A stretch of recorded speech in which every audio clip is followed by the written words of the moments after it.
सभी सभ्यता की मूल पांडुलिपियों के अनुसार एक त्रिमूर्ति की शक्ति इस भौतिक ब्रह्मांड को बनाए रखती है। जैसा कि विद्यमान हर वस्तु एक बहुआयामी संरचना में उपयुक्त बैठती है, इससे हमें ज्ञात होता है कि भगवान विष्णु द्वारा शक्ति प्रदत्त देव आश्चर्यजनक वास्तविकता के रचयिता है। कुछ लोग त्रिमूर्ति के मध्य भ्रामक विवाद पैदा करते हैं, परंतु प्रतिस्पर्धा की कोई आवश्यकता नहीं है। भगवान के विभिन्न विस्तार हमारी वास्तविकता में अलग अलग कार्य प्रदान करते हैं। शास्त्रों में वर्णित है कि उच्च पद पर आसीन ब्रह्मा जी वस्तुतः हमारे जैसे ही जीवात्मा है।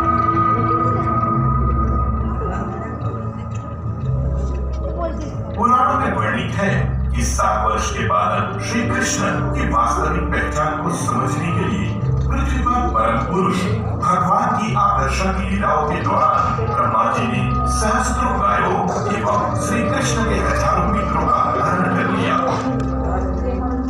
श्री कृष्ण ने स्वयं को समस्त गायों और गोपालों के रूप में विस्तार कर लिया। अनगिनत अलग अलग प्राणियों में स्वयं का विस्तार ये देखकर ब्रह्मा जी समझ गए कि ये वस्तुतः श्री कृष्ण श्री गोविंद है, जिन्हें मैं सभी के शोध भगवान विष्णु के रूप में जानता हूँ, जिनकी मैं सेवा करता हूँ और 7 वर्ष के बालक के रूप में जिसकी प्रशंसा करता हूँ, जो भगवान विष्णु श्री नारायण के 8वें अवतार के रूप में प्रसिद्ध है। ये वस्तुतः पूर्ण पुरुषोत्तम भगवान श्रीमद् भगवद गीता में प्रकाशित परम सत्य वे स्वयं ही है।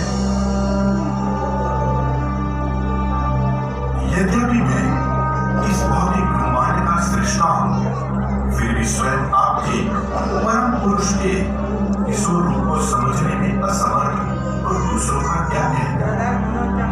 आपके एवं मेरे शरीर में अंतहीन है कि आपके अनंत रूप की शक्ति को समझ नहीं सकता। भगवान की सर्वव्यापी प्रकृति एक जीव के सीमित ज्ञान के अंदर कभी उपयुक्त नहीं हो सकता, इसलिए कृपया मुझे क्षमा करें। इस अगले कलयुग में मैं स्वर्ण रूप में श्री मायापुर में प्रकट होऊंगा। कृष्ण चैतन्य महाप्रभु स्वर्ण अवतार में।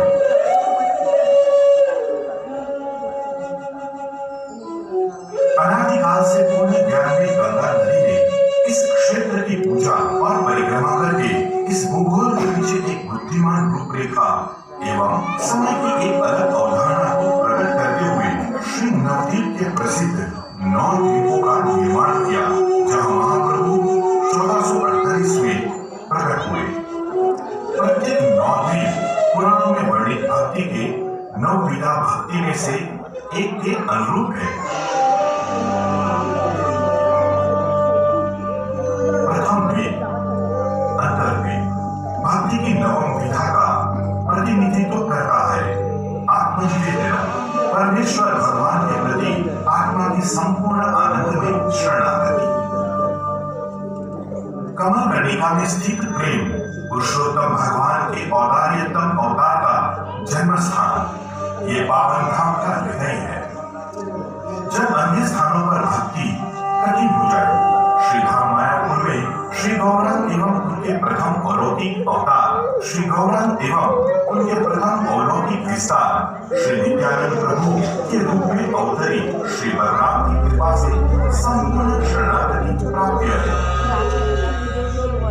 इस द्वीप पर 2 विशिष्ट शिव निवास करते हैं। गोपेश्वर शिव, जो व्यक्तित्व रूप से व्यक्ति को भगवान की सेवा में स्वीकार करता है, और क्षेत्रपाल शिव, जो इस पवित्र धाम के रखवाले हैं।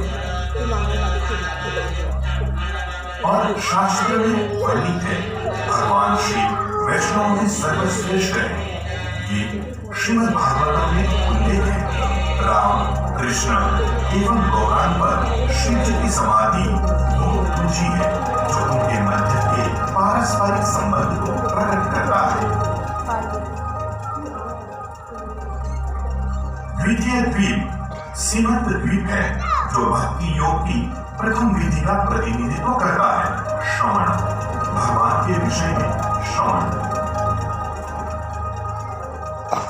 संपूर्ण 9 द्वीपों में गृहों एवं मंदिरों में दिवारात्रि के समय श्री भगवान का महिमा गान होता रहता है। स्वयं भक्ति देवी प्रत्येक आगंतुक के कर्णों में धीरे से कहती है, पवित्र भगवान नाम के अतिरिक्त और कुछ उच्चारण न करें। जैसे जैसे आप इन पावन पथ पर पग बढ़ा रहे हैं, इस भूमि को अपनी स्तुतियों से अलंकृत करते चले। भगवान नाम के श्रवण से इस पावन भूमि का पोषण करें। ऐसा करने से वे स्वयं आपके सम्मुख प्रकट होंगे। सीमंत द्वीप का नाम श्रीमती पार्वती देवी के नाम पर रखा गया है। जब श्रीमान महाप्रभु अंततः उनके सम्मुख प्रकट हुए, उन्होंने अपने चरणों में नतमस्तक होकर प्रणाम किया। प्रणाम करने के समय उनके शीश से लाल सिंदूर भूमि पर अपना चिन्ह अंकित कर गए। श्री भगवान की भौतिक शक्ति के प्रकाश श्री पार्वती देवी ने प्रार्थना की कि वे नित्य स्थान पर श्रीमान गौरांग के चरणों में ही बनी रहे।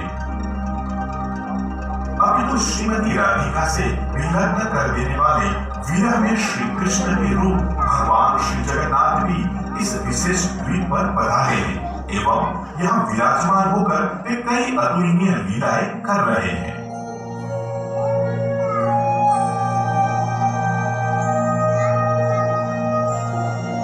श्री गोद्रुम तृतीय द्वीप है। भक्ति योग की वास्तविक विधि है कीर्तनम, महामंत्र एवं भगवत महिमा का जप एवं कीर्तन। पथ और रास्ते जो जंगलों और गांवों से उछाल गए, जहां